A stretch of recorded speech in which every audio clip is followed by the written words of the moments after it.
Hey everyone, it's Monica. Welcome back to Homeschool Voices. In today's video, I'm going to tell you how to homeschool in kindergarten.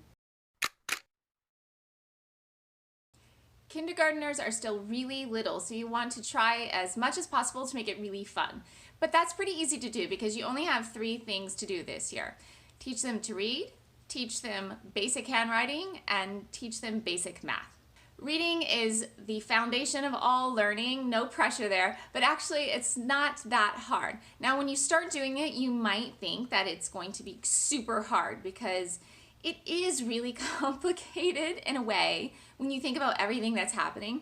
And it can seem really hard to your kids, but if you just keep plugging away, I promise all of a sudden your kids will get it and it'll click and they'll be reading. I always used the Ordinary Parent's Guide to Teaching Reading. I will put a link for it in the description below. It was a great book. I wouldn't say that my kids loved it, but they did learn to read by halfway through. And then we abandoned that, and then we did Bob books, which are really simple little books with cute little illustrations, and they work on one phonetic concept at a time.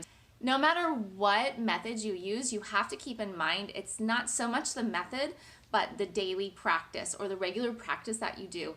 And it's also a culture of reading in the home. So read in the afternoon, read at nap time, read at bedtime, keep doing it for years. I have an almost 11 and 14-year-old and we still read at night. It's not like I read picture books to them, I read novels to them now, but it's a culture of reading. Let them see you read. When they have nap time in the afternoon or quiet time, let them see you reading on the couch, because if you want to tell them that reading is important, you also want to show them that reading is important. Make it so that there is a culture of reading in the home. And that daily practice. So I see a lot of questions, and I get a lot of questions about, how can I help my child to become a better reader? It's all about sitting down with your kid for 10 to 30 minutes a day. I mean, even 10 minutes. Get a very, very simple book that's at their level. Like maybe you've already gone through part of that Ordinary Parent's Guide to Teaching Reading book, and then maybe you're on Bob books, okay? And so just have your kid read as many pages as possible, and it is painful in the beginning because they're slowly sounding out everything. Once they start to get to brain fry, you don't want to overwhelm them or really, really frustrate them. Then you will read the rest of the book. And you do this every day, and you gently push them to read more and more. So in that way, they will be reading in a year. We've covered reading, now let's talk about writing. Writing is super simple in the kindergarten year. All you're gonna start with is you're gonna get 2 workbooks or maybe 1 where your child just practices copying lowercase and uppercase letters. That's where you're gonna start. It's not rocket science. Pretty much for the whole year of kindergarten, I would not suggest encouraging your child to write anything of their own. It's all going to be copying. For a long time, they can literally just trace letters. Once they get pretty good at forming their letters from tracing, then you will have them write their own words. And so again, you can get workbooks for this. There are so many. There's with all different themes. Sometimes they're joke books. Sometimes they're religious. Sometimes they're different themes. You get Harry Potter ones if you want, all different kinds. So they start with tracing and then they will write their own words, but it's really all about neat handwriting. I would really just focus on neat handwriting at this age and just a little but good quality. So again, we always want to challenge your kids but not overwhelm them. So we want to get them to do good work without making them lose their minds. Now, you might have a really strong-willed kid who acts like they're overwhelmed from the very first second. That's not what I mean. That's an attitude problem that you have to deal with. I know from personal experience. So you have to push through that and wait out the bad mood until they get to the other side of it, and then you do your lesson. But a child who's starting in a good mood and optimistic, but they get to brain fry or they start to look like they're maybe getting a little overwhelmed, then it's time to stop. We've talked about reading, we've talked about writing, now it's time to talk about math. You have an entire education to teach your child solid, basic math skills. By basic, I would mean addition, subtraction, multiplication, division, decimals, percentages, fractions, and being able to do a lot of that in your head. You have a long time to do a little bit of work, so you should not be stressed out by this. This year, we're gonna learn to count. Let's learn to count to 20. Let's learn about very basic adding. 1 plus 1 is 2, 2 plus 2 is 4. Get out little beans or jelly beans or rocks or leaves or sticks and add them up. Maybe you start to teach, they learn how to write their numbers. Again, you can get a little book where they trace all their numbers out and then they learn to write them. So this year is super basic. We used a program called Right Start Math. I really, really loved Right Start Math. I hear that Math-U-See is very similar to Right Start Math. So either one of those is a very good way to go.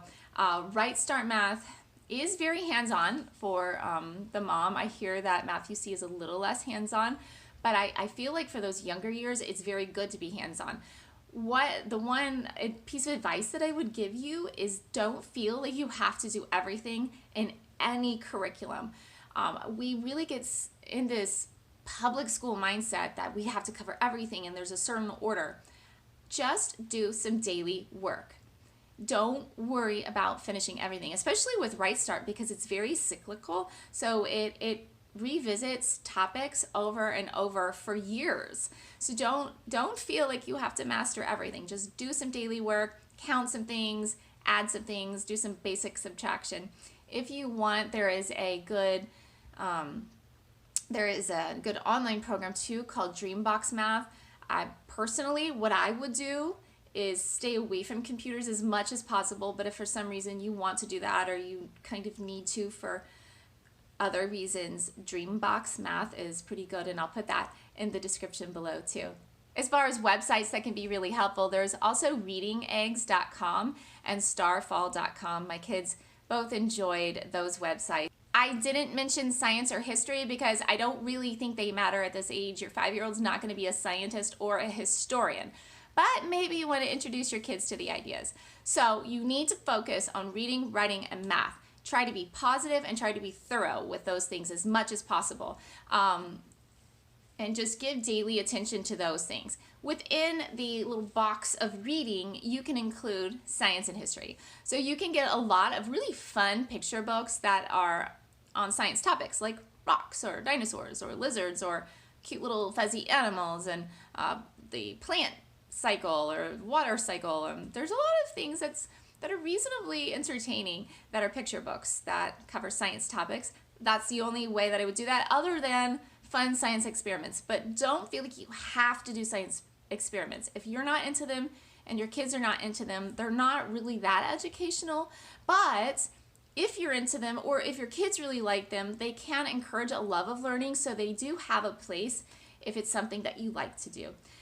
Also, similarly with history, again, books, books, books, and more books. So when you go to the library or when you buy books or go to yard sales and pick up books, there are so many great picture books with historical topics. So that's how you're going to cover history. You don't need to do it in a certain sequence. You don't need to cover certain things. Basically, what you need to do is teach your kids to read, number one, absolutely number one this year, and then write and some very basic math. And after that, you need to have a lot of fun with your kids because they grow up so fast. I have an almost 11 and 14-year-old, and the time has gone so quickly, guys. So just try your best to be positive and have fun. And like I said, the one thing is when you teach reading, it might be unpleasant because it's like pulling teeth sometimes. But try to take it all with a grain of salt and know that it's going to click, and just don't stress and have fun with your kids and make some Play-Doh and cook with them and make cookies and do water play outside and go swimming and have lots and lots of fun. I hope this was helpful. Please come over to my Facebook page. I have some great content there, and also at my Instagram. They're kind of different, so you'll want to check out both places. And at the end of this video, I'm going to link to a couple other videos that you might like to just help you do some thinking about homeschooling since you're in this wonderful beginning stage. It's a good time to do that thinking. If you like this video, please click thumbs up. If you want to see more videos like this, please click subscribe and the notification bell next to it. In the meantime, happy homeschooling and have a great day.